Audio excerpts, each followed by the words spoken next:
Hello everyone. যা প্রচণ্ড গরম পড়েছে, ভাবলাম তোমাদের একটু গাছপালা দেখাই। তো সকালবেলা গিয়েছিলাম ওষুধের দোকানে বাবা মায়ের জন্য ওষুধ কিনতে। তো আমি এখন দুর্গাপুরে আছি। তো পাড়া দিয়ে যাওয়ার সময়তে দেখলাম আমাদের পাড়ারই একজনের বাড়িতে বাগানে দেখলাম বিশাল একটা আম গাছে অনেক আম ধরেছে। এবারে আমাদের বাড়ির আম গাছে তো আম ধরেনি। তো এটা দেখে না ছোটোবেলার কথা মনে পড়ছিল, যে ছোটোবেলায় স্কুল যাওয়ার পথে কীরকম লোকের বাড়ি থেকে আম পাড়তাম আমরা, আর সেই বাড়ির লোকজন যখন বেরিয়ে এসে তাড়া দিত তখন দৌড়ে পালাতাম। আর এটা দেখো, এটাও আরেকজনের বাড়িতে মুসান্ডা গাছ। আর এই গাছটা খুব ভালো লাগলো পাতাগুলো দেখে।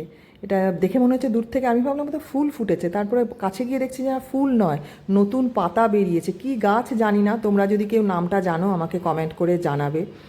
তারপরে চলে এসেছি আমাদের বাড়িতে, ভাবলাম আমাদের বাড়ির বাগানের কিছু পাতাবাহার গাছ তোমাদের দেখাই। দেখো, এই গাছগুলো একদম ছাতার মতো গোল করে কাটানো হয়েছে।